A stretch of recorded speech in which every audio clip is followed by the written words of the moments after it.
comportamiento de esa molécula, ¿cuál es?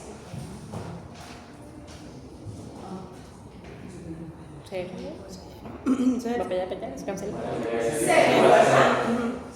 El dipolo neto en su estado fundamental es cero.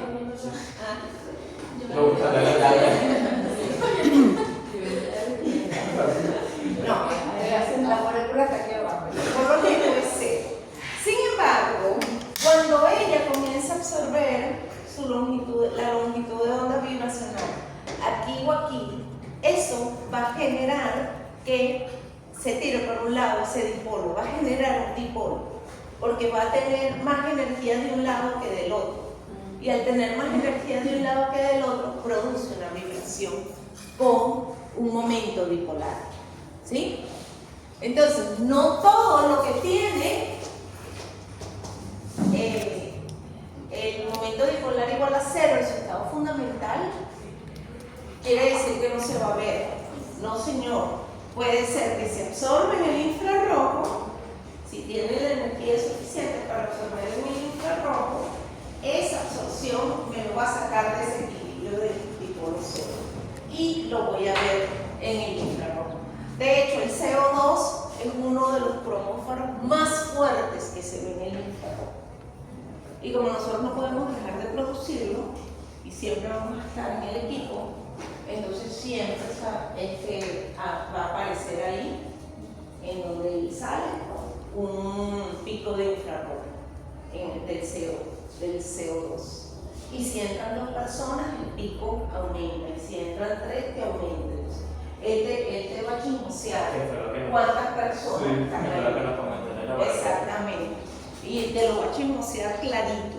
¿Ok?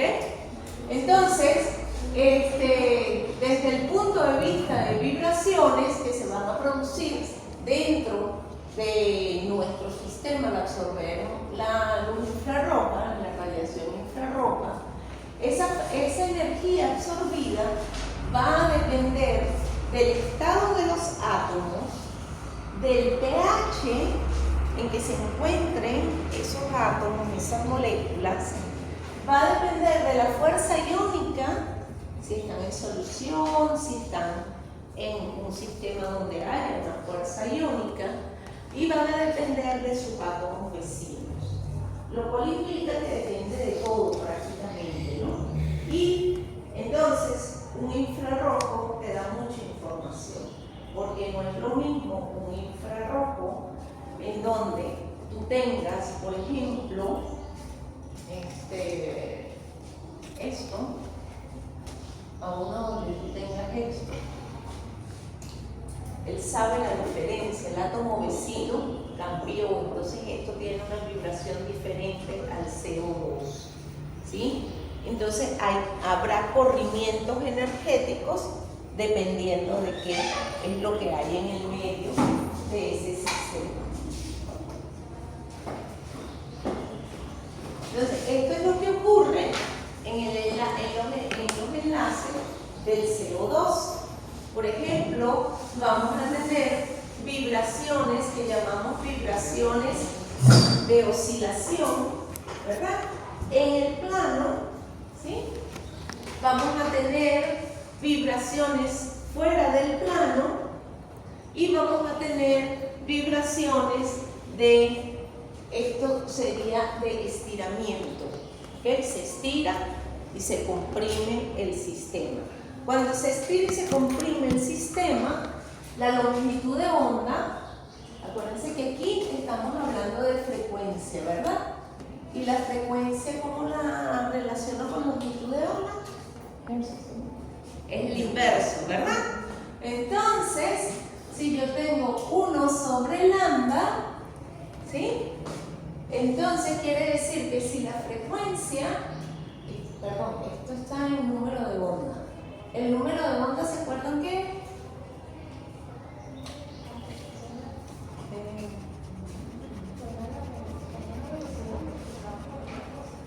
El número de onda, sí, esto es el número de onda.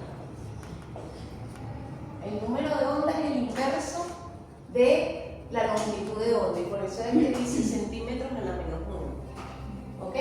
Entonces, si yo tengo un inverso que es 2396,3 y otro que es 1353,6 centímetros a la menos 1 cada uno, ¿cuál es el que tiene mayor energía?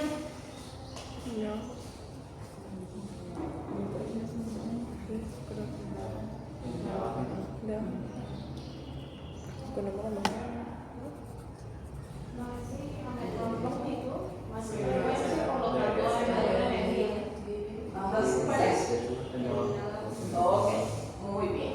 Entonces, para que ustedes vean que puede ocurrir en una molécula tan sencilla como el CO2. ¿Ok?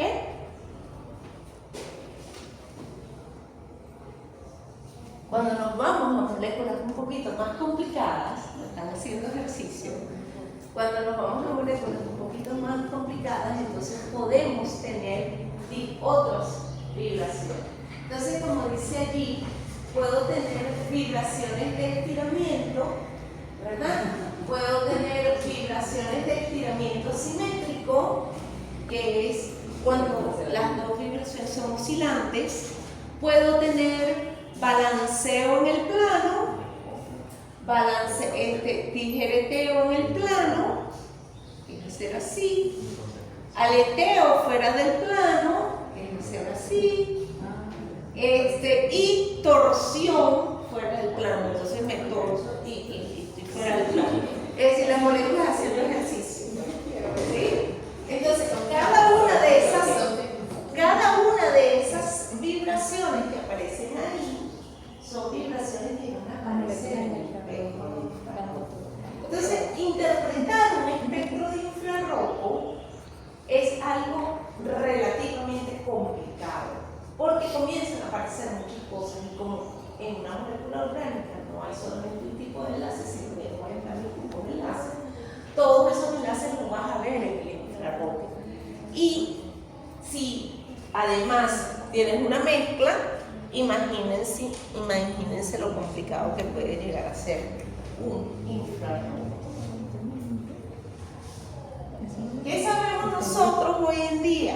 Bueno, nosotros rápidamente sabemos que todas las frecuencias de flexión, ¿verdad?, que son las frecuencias verdes, van a estar en un número de onda bajo, mientras que todas las frecuencias de estiramiento van a estar con un número de onda alto.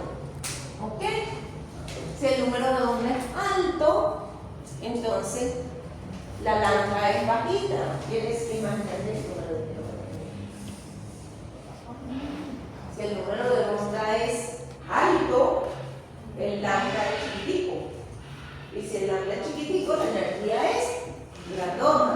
Es decir, los estiramientos es más difícil comprimir y estirar un enlace que simplemente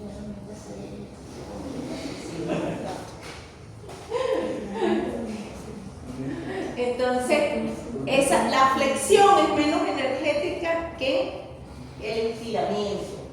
¿Ok?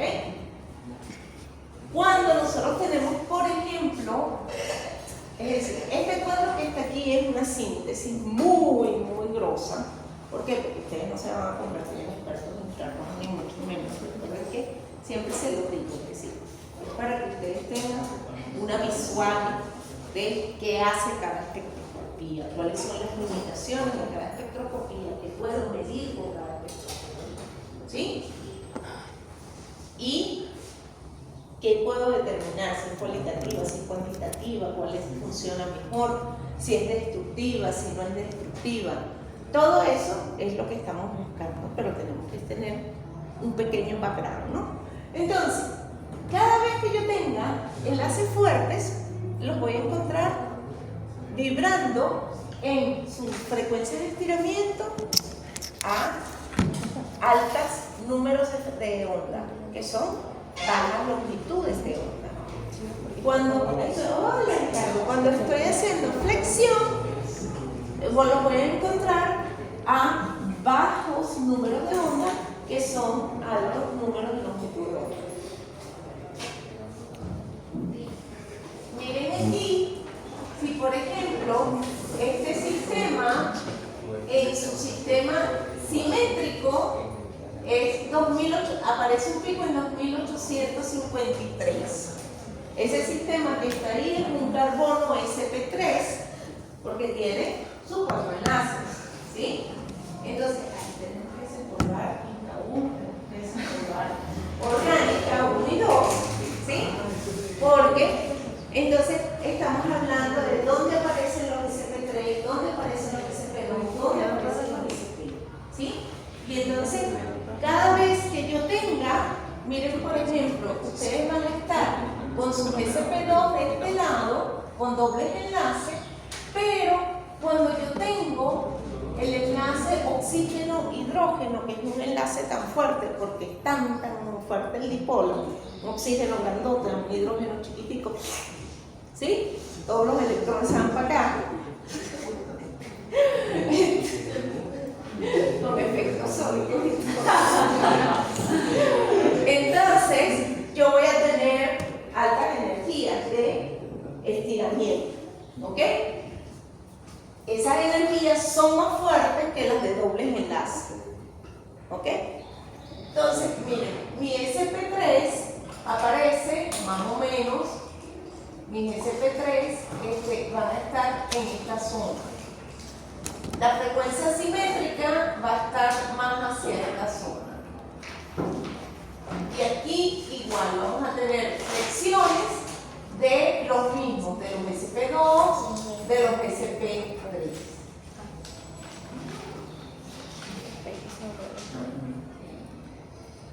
Entonces,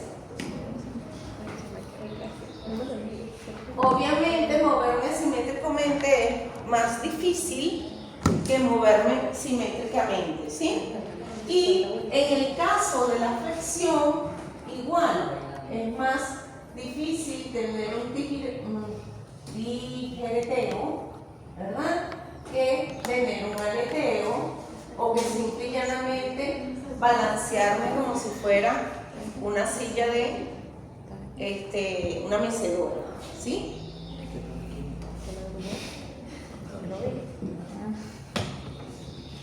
Ok, las tendencias generales van a ser que las frecuencias de estiramiento son más altas que las frecuencias de flexión, y como ya les dije, eso es dado que es más fácil doblar un enlace que estirarlo o comprimirlo, ¿sí? Acuérdense que en orgánica nosotros tendemos a visualizar los enlaces covalentes mucho como si fueran resortes, ¿no? Y le aplicamos la ley del conjunto, ¿no? Para poder describirlo. Entonces, por eso es que cuando ustedes se imaginen eso y estén confundidos, imagínense que tienen un resorte, que es más difícil. Mover el resorte sí o mover el resorte sí, ¿sí? Entonces eso se lo mentalmente uno se ubica. Los enlaces de hidrógeno tienen mayores frecuencias de estiramiento que los átomos más pesados, por lo mismo, porque son atraídos más, sobre todo si son siempre va a ser un dipolo ahí presente, ¿sí? El delta H, el H va a ser siempre delta más y algo lo va a estar jalando de su pobre electrón. Puede ser que se los jale un poquito débilmente, como puede ser un carbón, pero si jalamos oxígeno único con un flúor más azufre, el carbón es muchísimo más fuerte, ¿no? Entonces eso es lo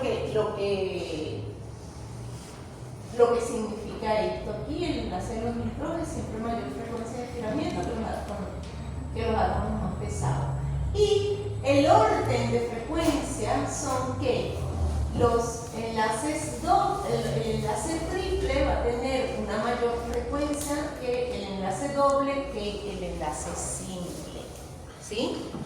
Entonces, si yo tengo triple, doble y simple, la frecuencia la voy a poder determinar por donde aparece en mi sistema. Como ya dijimos, el espectro de infrarrojo se divide en 3 regiones. La más utilizada es la región del infrarrojo medio, aunque ya desde hace como unos 15 años para acá, la región del infrarrojo cercano se comienza a utilizar complementariamente con el infrarrojo medio, muchísimo se ha logrado. Pero lo que pasa es que la región del infrarrojo cercano no es tan detallada como la región del infrarrojo medio. La región del infrarrojo medio uno puede tener picos muy detallados, mientras que en la otra tiene así como que bajos, ¿sí? Y la del infrarrojo lejano todavía no se utiliza mucho. Ok, ¿qué tenemos? Entonces, ¿cómo lo podemos dividir en sus aplicaciones con respecto a la región? Si estoy en el cercano, entonces yo en realidad lo que estoy midiendo es la reflectancia difusa de un sistema. La reflectancia difusa quiere decir que una molécula absorbe y esa absorción me la saca de su equilibrio, y sacarlo de ese equilibrio va a hacer que el área al lado también comience a vibrar. Entonces se llama difusa porque esa refractancia se difunde a través del medio, ¿sí? Por eso que se llama refractancia difusa.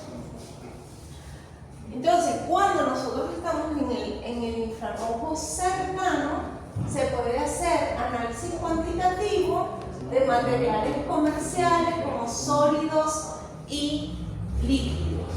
Hay una cosa que se llama ATR y hay otra cosa que se llama drift.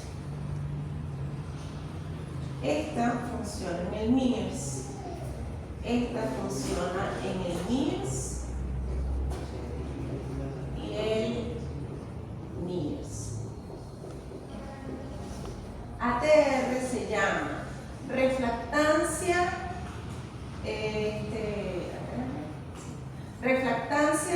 tenue atenuada. Es lo que significa el ATR. Esto se llama refractancia difusa en el infrarrojo con transformada de Fourier, ¿sí? Entonces, para trabajar con sólidos, con líquidos o con películas muy finas, las películas de polímeros, de ese tipo de materiales, por lo general se trabaja en ATR, o si trabajo en la zona del infrarrojo medio, trabajo en drift. Pero esto es más para polvos y esto es para películas, ¿ok? Entonces, dependiendo de lo que vaya a analizar, es diferente. Si tengo polímeros, le aplico ATR, si tengo polvos, le aplico drift. También me sirve el infrarrojo cercano para la absorción cuantitativa en mezclas gaseosas. Desde el punto del infrarrojo medio, lo puedo hacer cualitativamente. Ahí, esa es una de las grandes ventajas que tiene el infrarrojo, sobre todo en la región del infrarrojo medio, porque yo puedo evaluar, analizar sólidos, líquidos y gases. No tengo ningún problema con analizar una de esos sistemas. Mientras que si yo me voy por lo menos para espectroscopía de absorción atómica, tengo que tener una solución. Si me voy para emisión con ICP, tengo que partir para la solución, ¿sí? La única forma que yo no parta de una solución en absorción atómica es que utilice un horno de grafito, ¿sí? Que ahí es el único sitio donde puedo inyectar sólidos, ¿sí? Entonces, eso le da a este tipo de técnica una gran versatilidad, ¿ok? Además que este tipo de técnicas no va a tener el handicap que sea, no puedes utilizar, por lo menos el ICP, que no puedes utilizar nada orgánico porque entonces se me daña la antorcha. o la absorción atómica con grafitos no puede ser nada orgánico, porque entonces todo eso se deposita en el horno de grafito y después van a haber gradientes de temperatura y cualquier cosa ahí en el sistema de... Ok, entonces eso en el infrarrojo, cuando hablo de absorción en el infrarrojo, puede ser cualitativa o cuantitativa, o puedo hacerlo cromatográficamente, que quiere decir que yo le pongo al infrarrojo un cromatógrafo antes, separo la mezcla, me la va a separar en cada componente puro, y a medida que se va separando el componente puro es que entra puro al infrarrojo.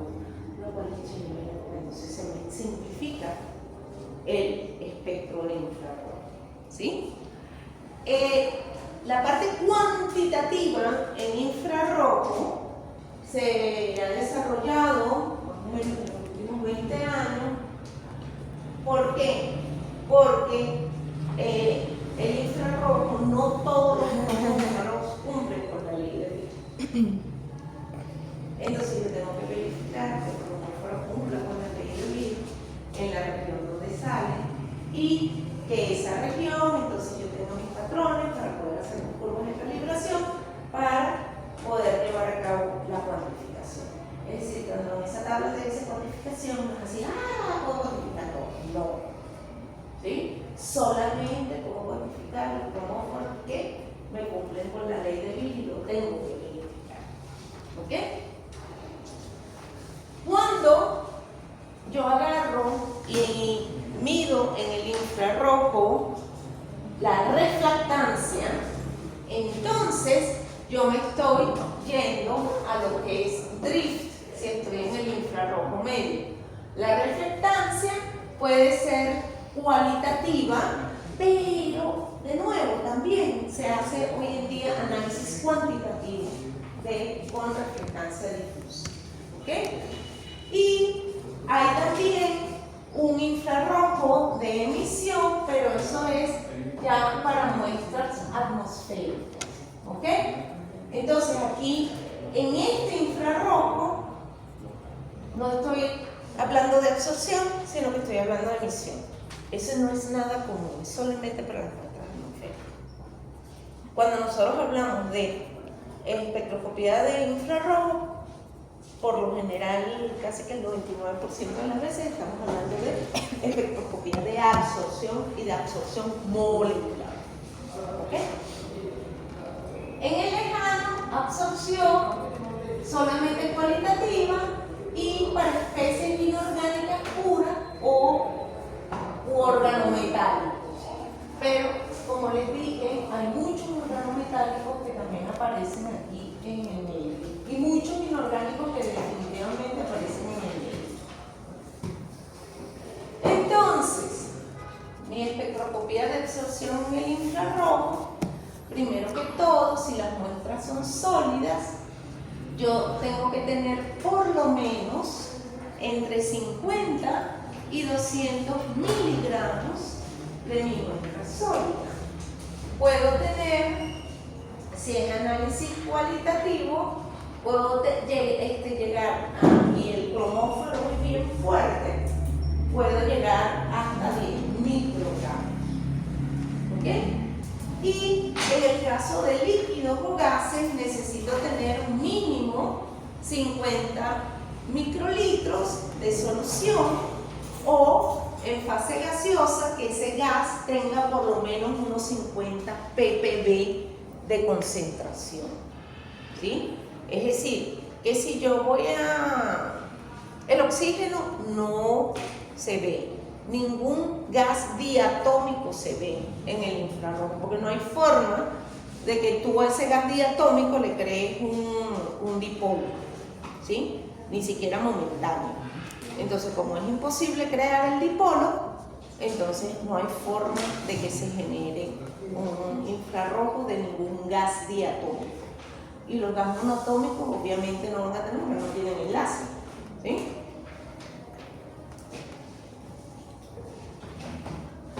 Cuando trabajamos con sólidos, como por lo general las muestras pueden estar muy concentrada, se tiene que generar una dilución, ¿sí? Si trabajamos una muestra en sólido, entonces la dilución tiene que ser sobre una matriz que sea transparente a el infrarrojo. ¿Qué quiere decir que sea transparente? Que no absorba, ¿verdad? Entonces, las que son las sales son transparentes en el infrarrojo, pero la sal más comúnmente utilizada, porque no absorbe pero nada, es el KBr, o KBr es bromuro de potasio, o el yoduro de cesio. Son sales sumamente, las venden sumamente purificadas para el infrarrojo. Entonces esas vienen súper purificadas. Tan purificadas vienen que 5 gramos de KBr te cuentan 25 euros. 5 gramos. Y uno utiliza alrededor de, en una dilución, para hacer una pastilla que utilizas alrededor de unos 2,5. Si un sobrecito de 25 gramos que solamente te da, ¿sí? Entonces uno lo que hace es que un mortero de ágata, para que no se absorba, que el ágata no tiene poros. Entonces un morterito de ágata, que es como si fuese un mármol, pero mucho más liso, uno tritura, pulveriza esos cristales de KBr, le agrega, si me está haciendo cuantitativo, le agregas la punta de una espátula de tu muestra, la mezclas muy bien y luego lo llevas a una prensa, a un dado o una prensa. Colocas ese polvillo en un dado, la llevas a una prensa y prensas eso. Se prensa de tal forma que te quede una pastilla con una hostia translúcida. Tiene que ser translúcida porque el infrarrojo tiene que penetrar y traspasar y incluir la absorción. Entonces, para que sea, para que yo pueda medir que si yo tengo la fuente de radiación infrarrojo, que yo sé cuánto tengo, me absorbe y yo pido cuánto absorbió. Entonces, para que esos fenómenos se puedan medir físicamente en el sistema, esa pastilla sólida tiene que ser translúcida, ¿okay? Atravesar el haz sin ningún problema. Si no atraviesa el haz, entonces no vas a poder medir bien nada, ¿ok? Te queda absorbido toda, no puedo hacer nada de eso, ¿ok? Entonces, bueno, esa es la forma en que uno prepara las muestras sólidas. Necesitas una prensa, un dado y necesitas el yoduro de cesio, es muchísimo más caro, 3 veces más caro que el yoduro de potasio. Entonces uno por lo general trabaja con bromuro de potasio, que es el barato. Las muestras líquidas, entonces las podemos diluir en solventes orgánicos. Y ustedes dirán, pero los solventes orgánicos van a tener un infrarrojo. Sí, eso es verdad. Pero entonces uno hace su línea base. ¿Cuál es mi línea base? Por eso que yo les digo, no todo blanco es una línea base, ¿sí? Pero todas las líneas base se pueden usar como blanco. ¿Ok? ¿Qué ocurre? Que mi línea base es el infrarrojo que me dé mi solvente. Y luego yo mezclo mi líquido con mi analito, mi solvente con mi analito, y vuelvo a correr el infrarrojo y él me da el espectro completo, ¿no? Compuesto, que sería la sumatoria de los. Y después yo los resto. Y al restarlos me dice cuál es el espectro de el mío, ¿sí? Entonces, siempre se hace la línea base del solvente de uno lo guarda en el computador y en el software del equipo, y luego, entonces le resto ese solvente ese espectro a lo que yo haya diluido. Eso puede ser hexano, etano, lo que ustedes quieran que sea solvente orgánico o inorgánico. Porque también puede ser, por ejemplo,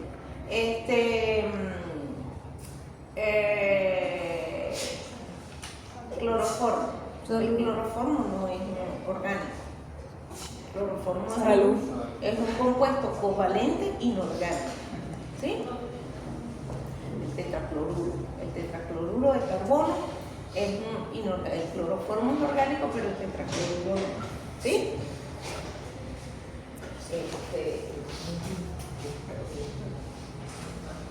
Dice literalmente lo que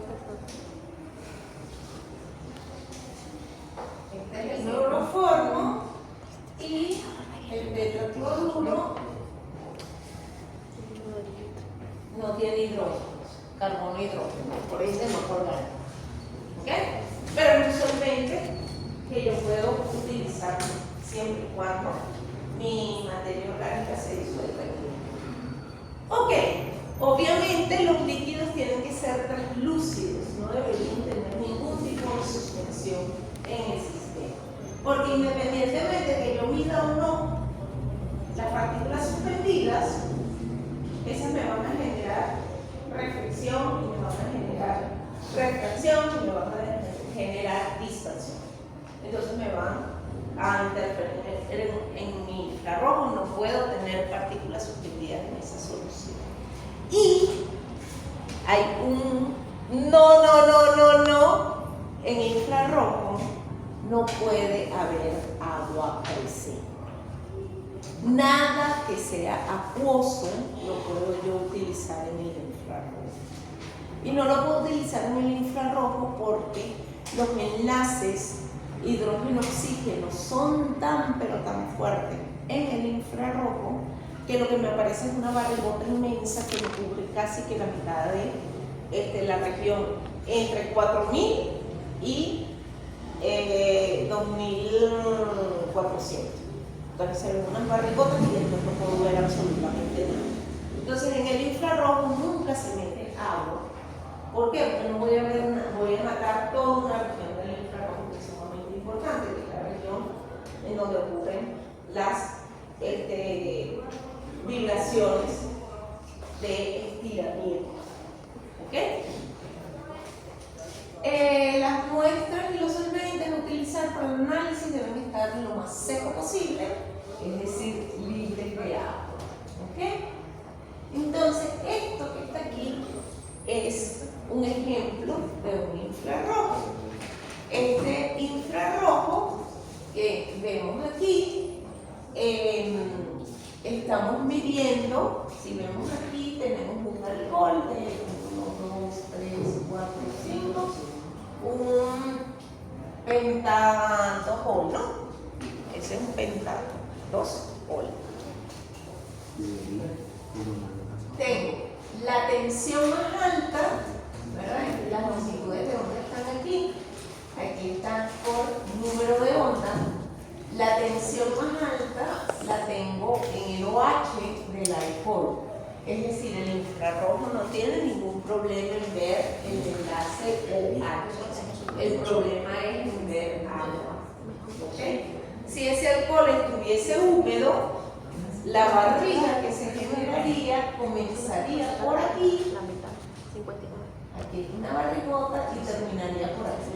Es decir, que toda esta región la pierde si estuviese húmedo. O sea, no es el agua, sino como tal toda la molécula. Claro, porque el agua te cubre toda esa región, ¿sí? Pero si mi alcohol está seco, mis alcoholes están secos, no hay ningún problema, yo puedo ver mi enlace OH del alcohol. Aquí en este caso, además del enlace OH que me aparece en 3000 y pico, voy a tener como aquí voy a tener los enlaces de tensión, de estiramiento CH. ¿Okay? Y como si ustedes ven bien este espectro, aquí se aprecia que hay dos piquitos. ¿Sí? Esos dos piquitos implican que yo tengo diferentes tipos de CH en esa estructura. ¿Ok? Es decir, no es lo mismo si yo amplifico esa estructura,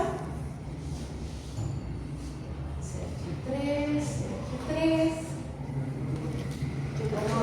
petanol,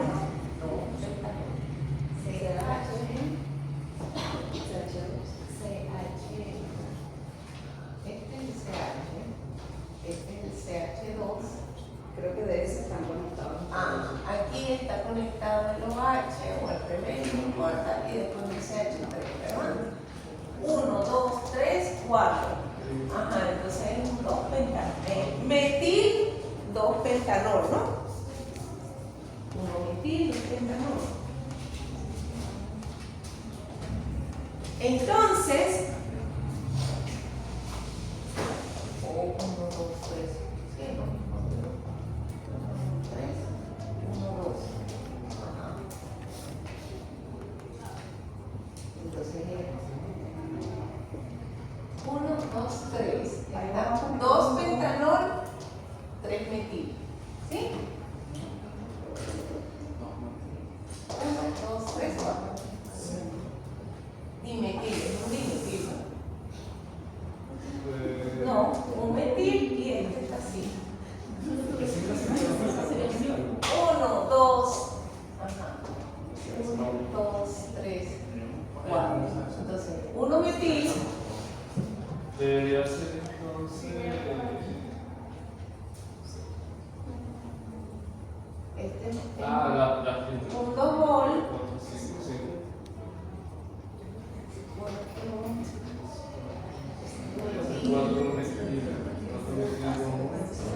Es 4 metil, 2 butanol.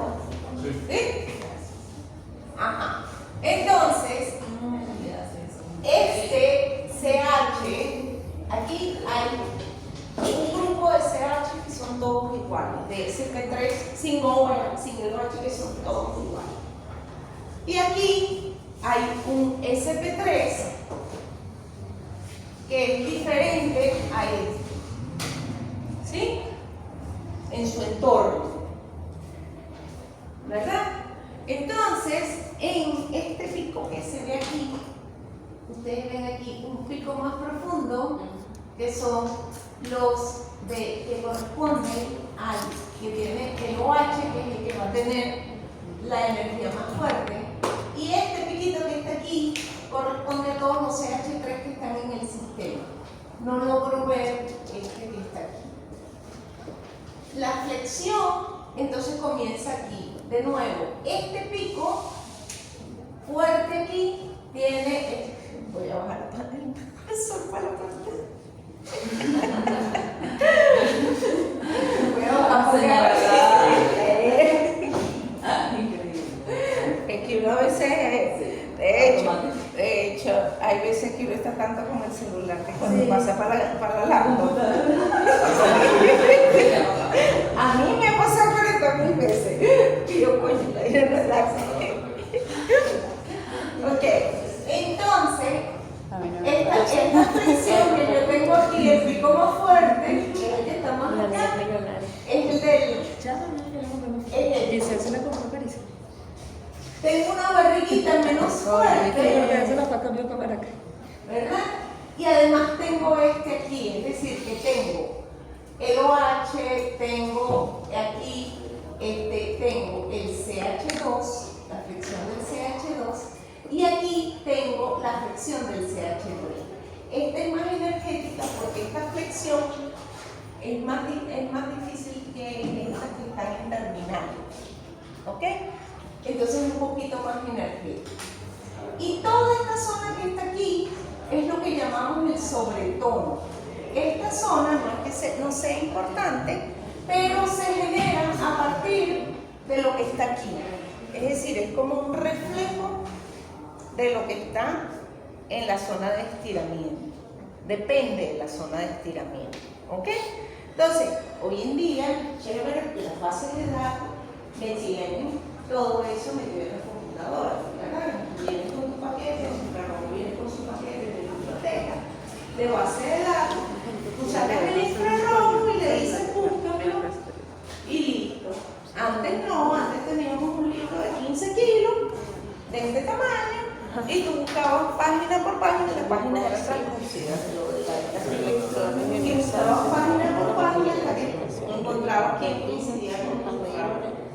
Claro, pero el conocimiento previo de más o menos, un alcohol, una acetona, tienes un éter, un éster, un ácido, todo eso tú lo sabes más o menos. Es lo que estás buscando, quién coincide para principalmente cualitativamente decir, mira, tengo mi compuesto.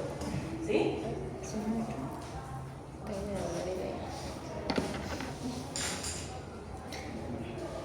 Entonces, ¿qué información puedo sacar yo del infrarrojo?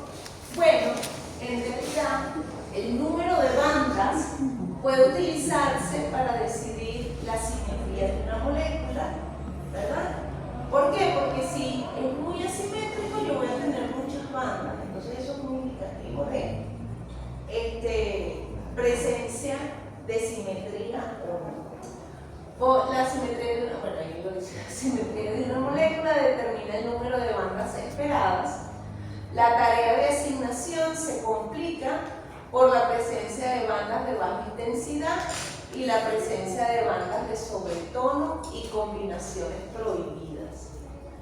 Existen diferentes niveles en los que se puede analizar la información procedente del infrarrojo para permitir identificar una muestra. Por ejemplo, el espectro puede tratarse como una huella dactilar para reconocer un producto de reacción.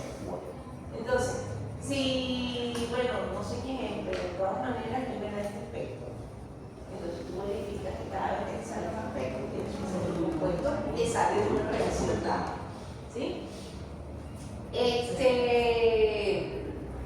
Bueno, si tienes la base de datos de la biblioteca del infrarrojo, puedes identificarlo. Si no, no es que si no, si no, existe una forma teórica que uno tiene que se llama teoría de grupo, que uno a través de la teoría de grupo, por matrices, determina cuántas bandas en el infrarrojo va a tener el compuesto que tú supuestamente tienes.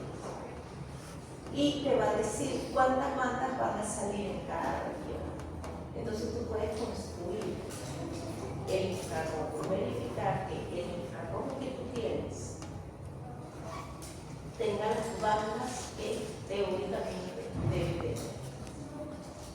Eso se hacía a mano, eso lo hacíamos nosotros a mano. Hoy en día eso no se hace, pero eso era todo un proceso porque tú agarrabas la molécula y espacialmente determinabas todos los planos que tenían, armabas una matriz de los planos, por dónde pasaba el CO, por dónde pasaba el CD, todo eso lo armabas para saber si era activo en cada zona del infrarrojo y cuántas bandas iban a salir en cada zona.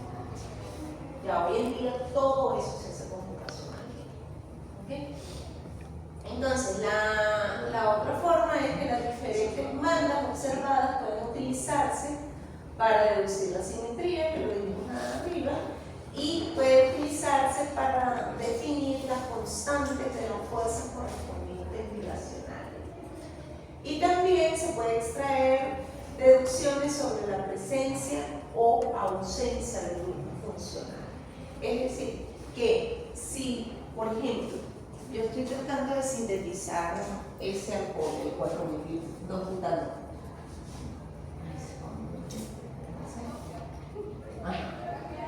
Y esta banda no aparece allí. Señor, fracasó. No tiene la banda de OH. ¿Ok? Entonces es una forma de seguir una reacción. Yo puedo seguir una cinética inclusive de una reacción a medida que se va produciendo un sistema o un producto de reacción. O a medida que se va desapareciendo otro. ¿Sí? No sé si tengo aquí ese...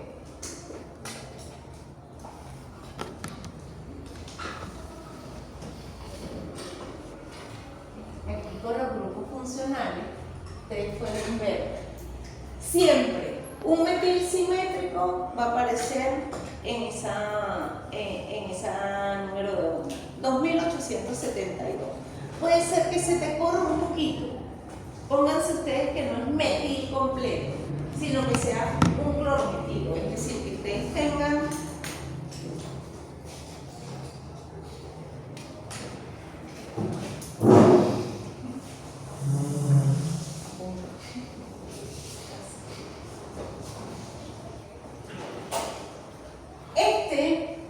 un pseudometilo es diferente a él, ¿verdad?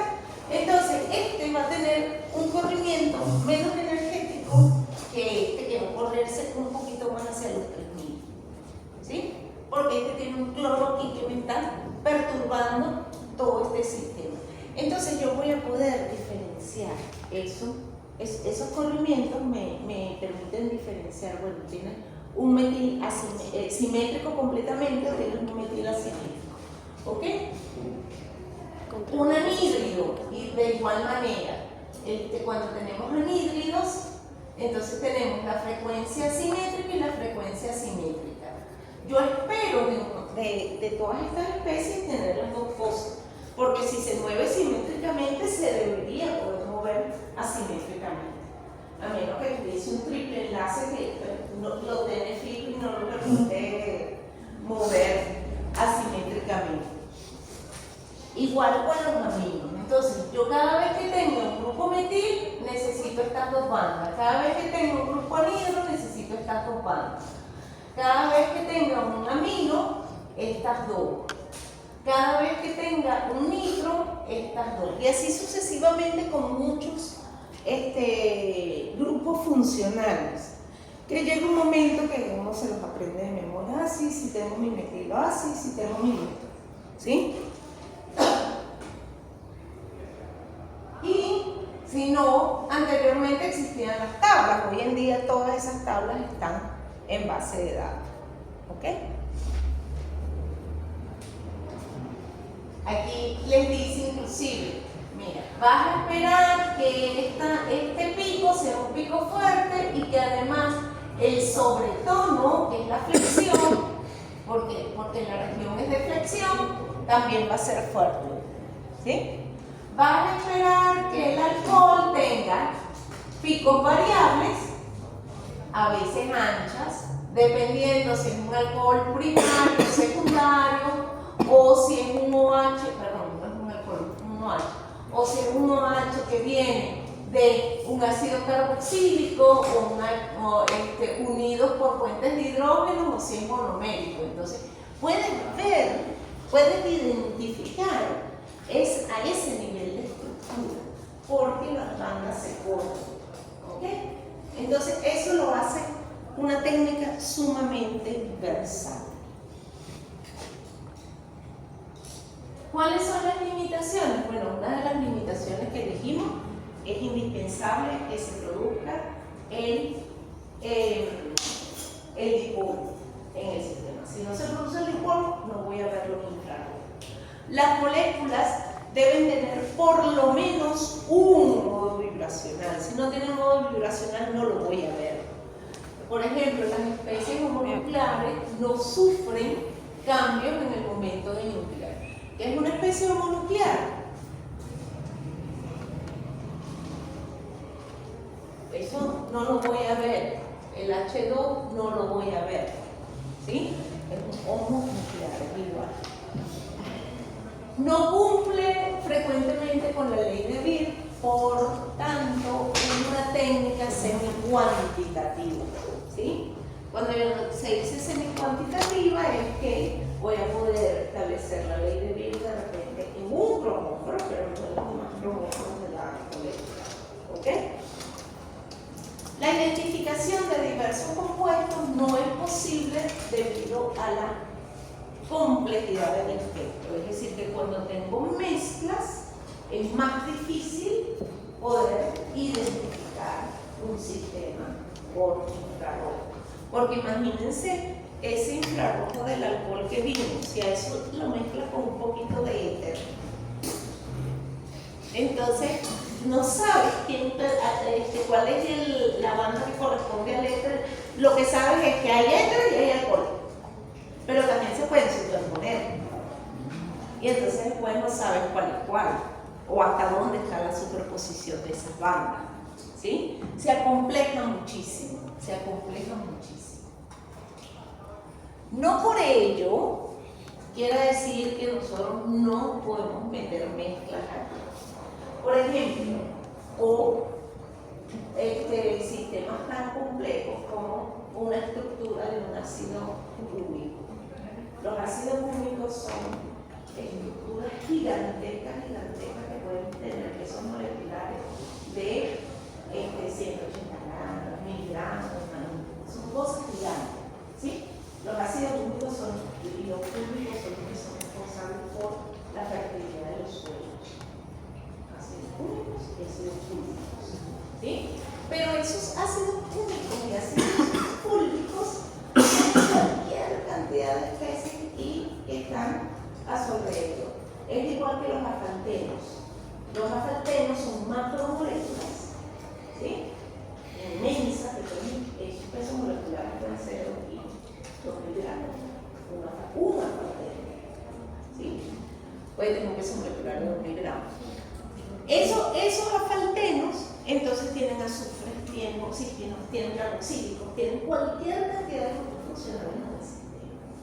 Y bueno, con infrarrojo tú puedes llegar a determinar tu grupo funcional o te dedicas a una parte de los grupos funcionales que estén en un sistema úmico, fúlvico o asfalténico. ¿Ok? Entonces, por ejemplo, en este ejemplo tenemos nitrógeno, carbono, oxígeno, hidrógeno, azufre, magnesio, todos unidos por enlaces covalentes. Entonces, obviamente no es necesario que todos tengan, todos sean cromóforos en el infrarrojo, pero alguno tiene que ser, con tanta cantidad de cosas que hay ahí, tiene que haber un cromóforo en el infrarrojo.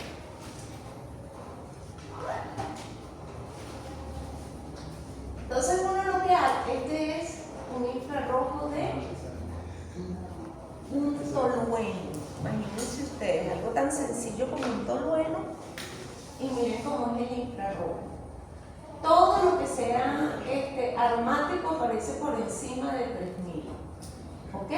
Entonces, en 3020 vamos a tener doble enlace y aromático H.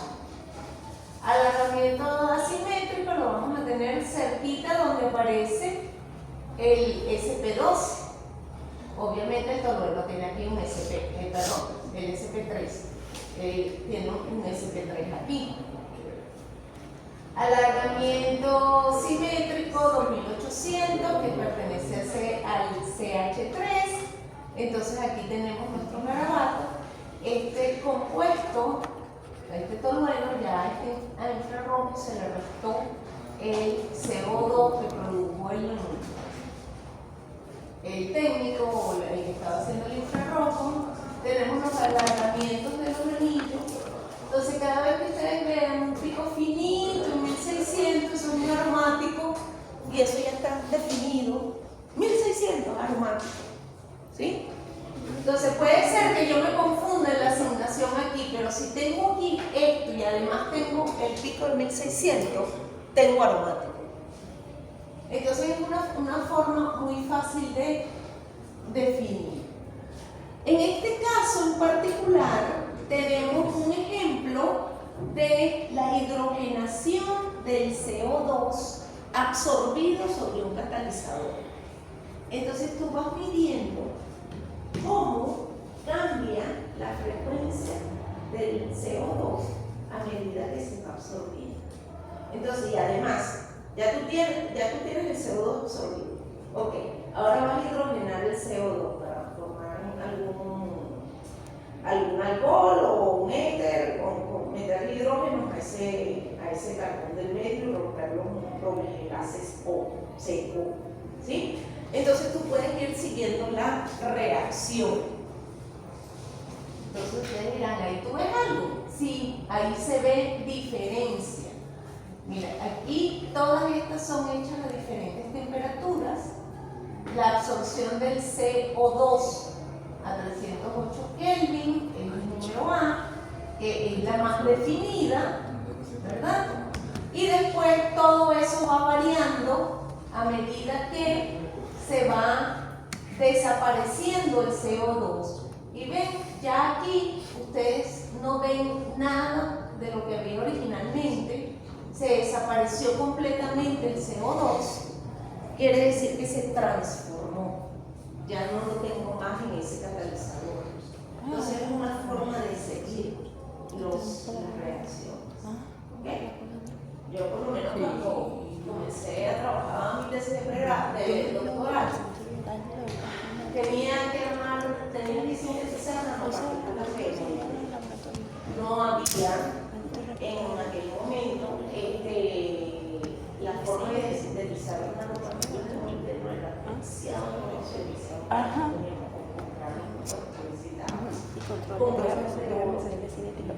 Para poder hacer.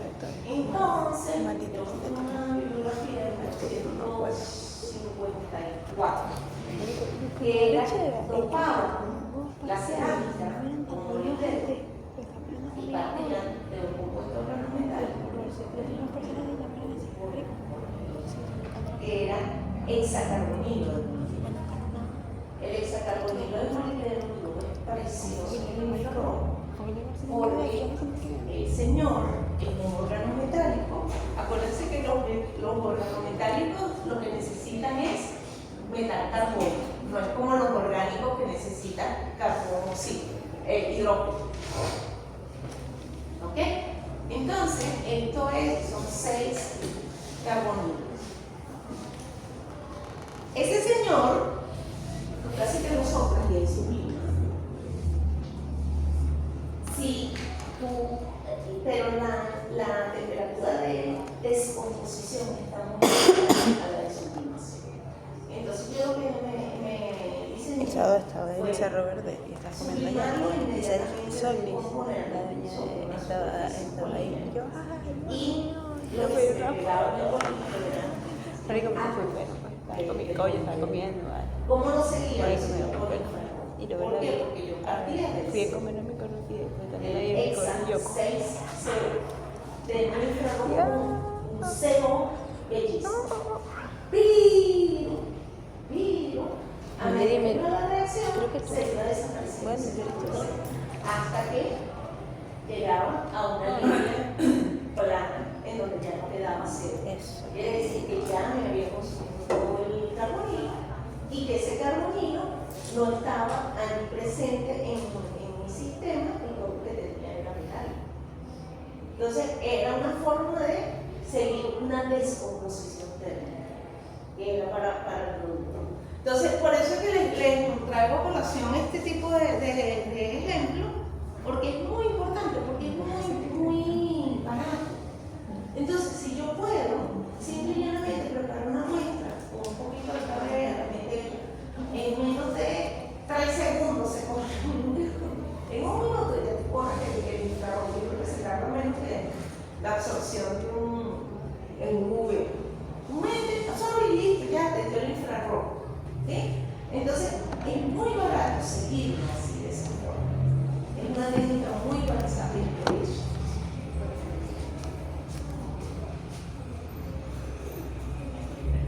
Bueno, este es simple y llanamente otro ejemplo de seguida de reacción. Este es con cómo utilizar el infrarrojo en la catálisis. Entonces aquí tienen cómo el óxido de magnesio que está siendo utilizado como soporte, es un polvo, soporte, un óxido de magnesio. Entonces cada vez que tú lo dopas con algún elemento, te va cambiando el infrarrojo. Entonces, el óxido de magnesio puro tiene este espectro. Si le pongo cesio, si le pongo itrio, si le pongo bario, entonces el espectro cambia completamente. ¿Sí? Y yo puedo verificar que tenga lo que yo quiero. Si algo no está conectado con enlaces no voy a ver una diferencia. ¿Ok? Porque el litro solo no lo voy a ver por un lado, no. El litro no va a tener ningún tipo de interacción en el infrarrojo.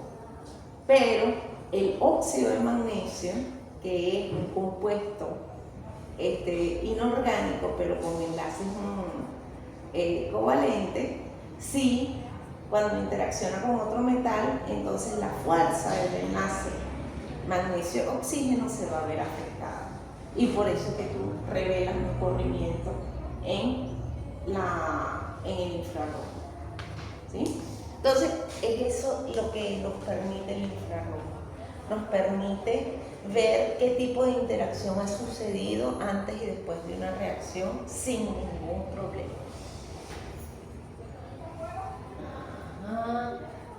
Podemos poner reactores de vidrio con celdas transparentes, entonces las gases que se generan en el sistema es lo que yo voy a monitorear. Entonces esa es una forma también de evaluar lo que se denomina quimisorción, es decir, que yo tengo una adsorción, no una APA, sino una ad con D, adsorción sobre una superficie, y entonces yo puedo monitorear esa adsorción, porque esa quimisorción te produce un enlace, mientras que la fisisorción es una interacción mucho más suave que se puede deshacer porque no hay un enlace establecido. En la quimisorción es mucho más fuerte que la fisisorción. ¿Sí? Esta es una celda de infrarrojo para hacer estudios de absorción de piridina en sólidos ácidos. Entonces es lo mismo, tengo un sólido que es ácido, ustedes ven que es un sólido ácido. Una lúmina puede ser un sólido ácido. Le absorbo piridina, ¿verdad? Y la piridina va a interaccionar con la lúmina, con el O de la lúmina. La piridina tiene H, nitrógenos H, y va a interaccionar. Entonces, tú puedes inclusive saber si un compuesto interacciona horizontalmente o se interacciona verticalmente con este tipo de determinación. Tú puedes saber, por ejemplo, para los catalíticos, el infrarrojo es sumamente, pero sumamente útil para el estudio de sistemas catalíticos. Pónganse ustedes que ustedes tienen aquí una sílice. La sílice tiene OH, tiene tiene oxígeno, ¿verdad? Entonces, y yo llego aquí y tengo un doble enlace O. Yo puedo ver por infrarrojo si ese sistema se metió aquí, aquí, con el O, si hizo una interacción aquí, sí, con esto, no un enlace, sino si lo hizo así, o si la interacción fue que se acercó al H aquí, o que seguí, este es mi sólido, si la cuestión se acercó así al sistema. Si se acerca de esta forma, yo tengo una señal en el infrarrojo diferente si se acerca de esta forma. Y la puedo ver. Entonces ustedes dirán, ay, ¿a mí qué me importa? Bueno, es que sí importa. ¿Por qué? Porque de esa forma uno puede imaginarse cuál es el mecanismo de la reacción que está sucediendo y puedes diseñar catalizadores para diferentes mecanismos de reacción. Porque tienes la evidencia. Esto es una evidencia de eso. ¿Entienden? Entonces, por eso es que aparecen este tipo de ejemplos. Son muy versátiles. Ajá. Otras aplicaciones que puede tener el infrarrojo es por refractancia difusa, ¿verdad? Que es cuando lo trabajamos con sólidos. de nuevo, cuando lo trabajamos con sólido, el polvo, es decir, que el sólido tenemos que transformar en polvo, quiere decir que lo tengo que triturar a nivel de polvillo, ¿ok? Y entonces lo que ocurre es que eso, como les dije, por reflectancia difusa, yo tengo mi haz de infrarrojo, incide sobre el sistema, hay una absorción, hay una reflexión y hay una difusión de esa señal que luego es captada en otro espejo para generar la señal que va al detector. Y eso se utiliza mucho para el análisis de suelo. Entonces, en realidad lo que pasa es que tengo mi luz incidente, pero esos granitos no son sobre alguna superficie lisa, sino que son sobre granitos de ese polvo. Entonces, cada granito va sumando a esa difusión para después generarme un espectro, ¿sí? Y con ese espectro, los espectros, si se han dado cuenta, se pueden poner por los picos hacia abajo o por los picos hacia arriba, ¿ok? Entonces no se asusten, sino que no se fijen, no tienen que escuchar la vista, porque pueden ser que los picos estén hacia abajo, que es lo más común, pero también puede ser que los picos estén hacia arriba, como el que aparece ahí. ¿Ok? Entonces, aquí me está generando un espectro de ese sistema. Entonces, obviamente, cuando yo estoy en suelos o en polvos, es más difícil ver la parte vibracional del estiramiento, pero puedo ver muy bien la parte de flexión y me puedo dedicar a esa parte de flexión. Entonces, por ejemplo, cuando uno tiene suelos, uno lo que hace es analizar la fertilidad de un suelo, por ejemplo, uno la puede analizar buscando grupos funcionales que sean intrínsecos de compuestos orgánicos que me le dan fertilidad al suelo. Y los compuestos orgánicos que me le dan fertilidad al suelo son precisamente los ácidos humitos y los ácidos fúlvicos. Pero el suelo es un complejo muy grande. Y el suelo tiene sílice, tiene arcilla, tiene diferentes tipos de componentes. Tiene óxidos de magnesio, tiene óxidos de aluminio, tiene de todo. Entonces, uno va a ver en el infrarrojo no todo eso, pero sí vas a poder ver qué tipo de suelo es. Entonces, por ejemplo, un suelo que tenga una caulinita, ¿saben lo que es caulinita? No. La caulinita es un tipo de carbonato que tiene carbonato de potasio, ¿verdad? Que es lo que hacen cerámicas muy finas, porcelanas. También se utiliza mucho como soportes ¿cómo se llama? En catálisis. Pero eso me dice, mira, tu suelo tiene caulinita, quiere decir que tiene carbonato de calcio con potasio. Entonces ya tú sabes, es este tipo de arcilla, no es la otra. Entonces tú puedes identificar ese suelo de esa forma. Aparte de toda la parte del grupo funcional. Toda la parte de si es una lúmina, una dolomita, una caulinita, todas las partes de formación de arcilla.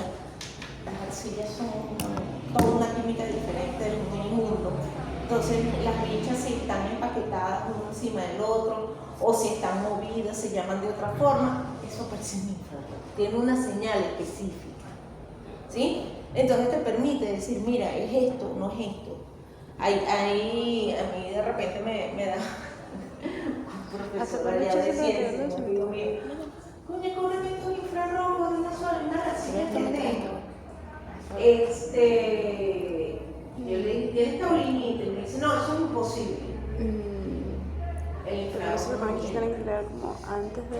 Si hay algo que el infrarrojo no miente, tiene la señal, todo el fingerprint, lo que se llama la huella digital de la caulinita. Pero si nosotros lo separamos, No lo hicieron bien. Ahí está la evidencia. Es así, entonces tú no puedes mentir, puedes decir, eso sale. Entonces, bueno, esto que está aquí es un equipo en donde, eso que está allí es el equipo donde ocurre, ese es el equipo donde está el juego ese de espejos, donde ocurre la reflectancia de luz. Y el portamuestra puede ser un portamuestra macro que te acepta alrededor de unos 50, un 0,050 miligramos, que es la ancha. Y esta que está aquí es así como si fuese es una poncherita, como si fuese el diámetro de la punta de un bolígrafo. Ahí lo que te cabe es microgramos, ¿sí? Entonces uno coloca ahí los microgramos, los metes en el sistema de refractancia difusa, el infrarrojo bombardea la muestra, recolecta lo que dicen los espejos y va hacia el detector.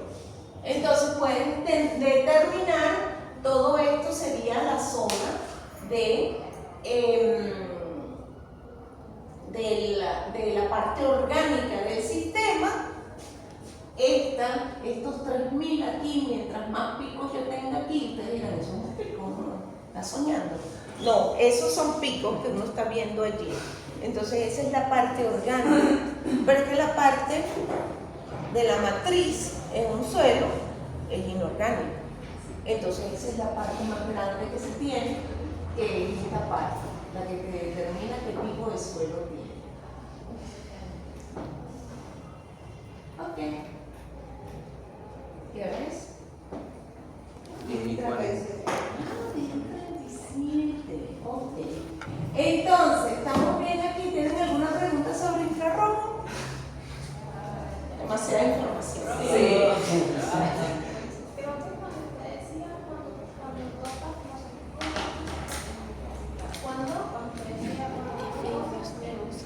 Ajá. Bueno, precisamente esa lámina, donde tienes óxido de magnesio, ¿sí? Lo dopas quiere decir que agregas muy poquito. Eso es lo que significa dopar un sistema, que agrega muy poquito de otra cosa. Entonces, el óxido de magnesio es tu matriz. Cuando lo dopas, ese de dopar, pues es interacción. Tiene que haber una interacción. No es que le agregas por encima y puedes limpiarlo. No. Tiene que haber una interacción. Esa interacción te produce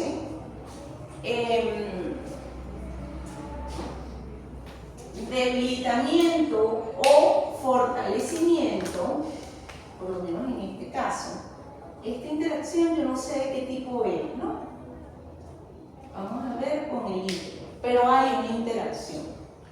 Si el litio es más electropositivo que el magnesio, el litio va a inyectar negativo hacia el magnesio, ¿sí? Entonces, el magnesio se comporta como un electrófilo y el litio es el positivo. Eso va a hacer que el magnesio electrónicamente sea más negativo, quiere decir que el oxígeno puede estar más negativo del magnesio. Y el enlace oxígeno-magnesio se corta, se pone más fuerte.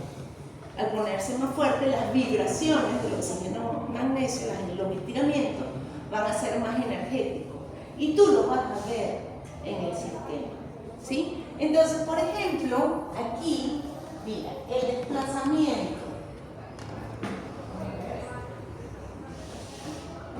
Aquí, tú ves que el desplazamiento del bario con respecto al litio, que el bario está un poquito más energético que el litio, quiere decir que el bario está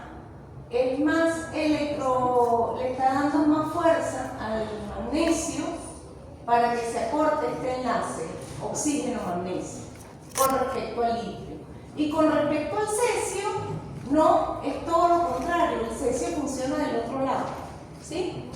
Entonces, eso es lo que quiere decir cuando yo dopo algo, un material, creo una interacción. Esa interacción es una interacción química, pero no llega a ser un enlace químico, es como una quimisorción, ¿sí? Pero te afecta el enlace que estaba allí, te afecta la electrónica de lo que estaba allí, desde el punto de vista electrónico, las fuerzas eléctricas, y te afecta el enlace. Y por eso lo puedes ver en una modificación en el infrarrojo. Entonces se corre para baja energía o se corre para alta energía. ¿Sí? ¿Te contesté? ¿Entendieron? ¿Alguna otra duda? Lamentablemente el infrarrojo no tiene láser, entonces no les puedo hacer una demostración de infrarrojo, que sería lo ideal, que ustedes pudiesen, si Dios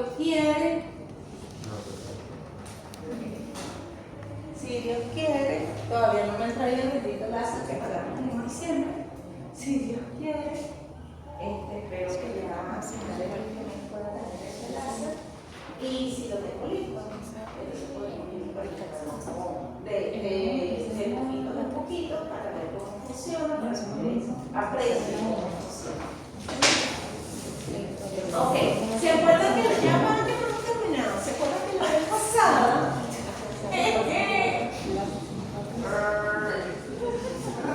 estamos cansados? Sí, yo lo sé. Vamos a movernos otra vez. Ok. Tipo problema. Dice, sabiendo que el molibdeno es un elemento de transición del grupo 6B, periodo 5 de la tabla periódica, y que tiene una temperatura de vaporización de 3.200 grados centígrados, diga qué tipo de espectroscopía utilizaría usted para analizar una muestra de una sal soluble de este elemento cuya concentración oscila entre 250 y 50 ppm. Y entonces, para responder eso, les dan la siguiente tabla, las siguientes dos tablas. ¿Se acuerdan que en la tabla pasada les daban las diferentes fuentes, verdad? Y aparte de las diferentes fuentes, aquí también les están dando estas tablas, que son tablas de temperaturas de combustible. Entonces, según lo que me dice el problema, yo lo que tengo es que determinar qué tipo de espectroscopía voy a hacer. Si voy a hacer espectroscopía de absorción atómica o si voy a hacer espectroscopía de absorción molecular, colorimetría, infrarrojo, con lo que me acaban de decir. Si ustedes ven esa tabla allí, hay una sola mezcla de combustibles que pudiese acercarse a los 3.200 grados que aparecen ahí, que es este, ¿verdad? Pero los 3.200 grados son de vaporización. Si yo hago absorción atómica, yo tengo que llevar eso más allá de 3.200 grados o menos de 3.200 grados. ¿Qué? Si quiero hacer absorción. Absorción atómica.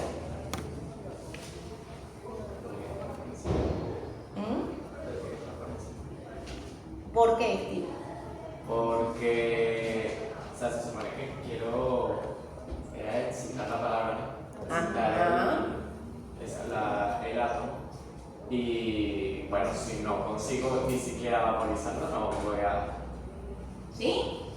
La vaporización es el primer proceso, antes de llegar a la excitación o a la ionización. ¿Sí? Entonces, si solamente me dan un dato de vaporización, yo no tengo por qué estarme imaginando nada sobre su energía o su temperatura, la temperatura a la que ocurre la ionización. Entonces, eso es un dato importante porque cuando yo veo en la tabla no hay nada que me lleve a 5000 ni a 8000 Kelvin, que me aseguraría la ionización de cualquier cosa, ¿verdad? Entonces ya yo descarto completamente que yo vaya a usar absorción o emisión atómica, sobre todo porque ahí no hay un plasma. ¿Sí? Me voy otra vez con lo que dice aquí, dice, sabiendo que el molibdeno es un elemento de transición del periodo 5 de la tabla periódica y tiempo temporal. Ok, un elemento de transición. Entonces, eso es un dato sumamente importante dentro de ese problema, porque te está indicando eso que del grupo de metales de transición y además del periodo 5, ¿verdad? No es del primer periodo de los metales de transición, sino el segundo periodo. Te está indicando algo muy sustancial de ese elemento. ¿Qué te está indicando?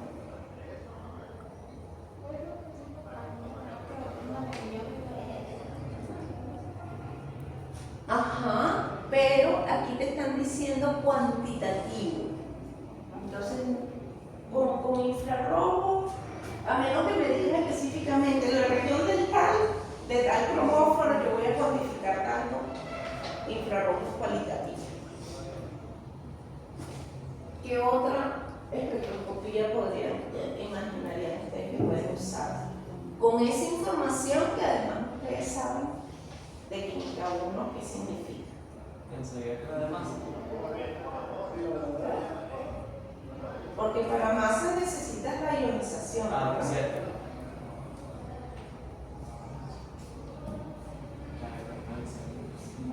¿Qué hacen la mayoría de los metales de transición? ¿Qué forman? Forman complejos, ¿verdad? Y además pueden formar organometálicos. Pero sobre todo forman complejos. Y si además está en el segundo periodo, eso es, pero casi que un tiro al piso, que esos complejos tienen transferencia de carga. De hecho, cualquier sistema metálico que forme complejos es porque hay transferencia de carga. ¿Y cuál es la espectroscopía que necesita transferencia de carga?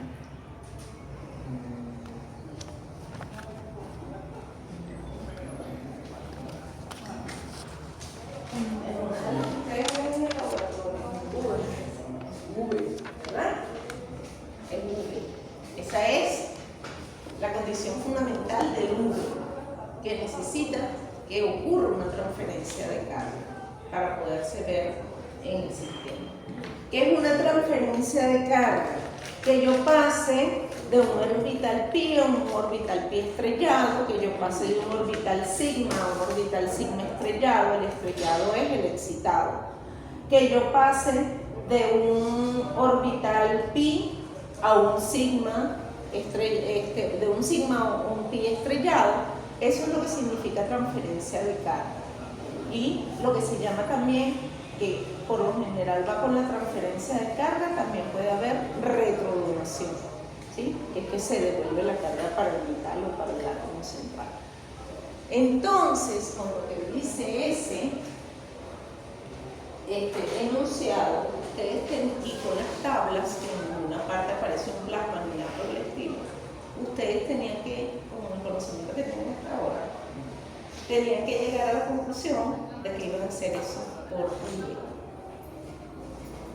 Y como en cada uno de los ejemplos les pide que dibujen el esquema, entonces ustedes se van a su tabla de nuevo y dicen, bueno, obviamente mi esquema no va a tener ningún combustible porque el UV yo candela por ningún lado, y eso lo sé yo del laboratorio. Lo único que hago es prenderlo, encenderlo, pero electrónicamente. Entonces esta tabla no me sirve para nada, pero lo que sí me sirve aquí es determinar qué lámpara voy a utilizar para el V. Entonces voy a utilizar una lámpara de tungsteno, una lámpara de hidrógeno deuterio o una lámpara de arco de xenón que utilizo. La de deuterio, ¿verdad? ¿Por qué, Patricia? Porque es la lámpara que trabaja en el rango de luz. Es la única que en realidad me está trabajando en el rango UV, ¿sí? Y además el arco de xenón es una lámpara de línea, no es una lámpara continua. Y el V necesita una lámpara continua, y la única lámpara continua del rango V allí es, de todo el rango V, es la de hidrógeno deuterio. Porque la de tungsteno solamente me agarra el extremo menos energético del V, ¿sí? Entonces miren todo el análisis que se hace. Yo sé que los agarré cansados después de todo lo que vieron de infrarrojo, pero lo que quiero es que eso está en sus láminas, visualícenlo, ¿verdad? Y vean cómo ustedes, con información que tienen encabezado de un problema, van depurando, y puede esa información con su conocimiento previo, porque ustedes tienen un montón de química 1, de orgánica, de inorgánica, es decir, un poco de conocimientos previos, van depurando hasta llegar a la espectroscopía que necesitan con las condiciones que te están diciendo, ¿sí? ¿Por qué no lo puedo hacer por colorimetría? Bueno, porque no sé si forma complejos coloreados, aunque allí como que decía, ¿sí? Bueno,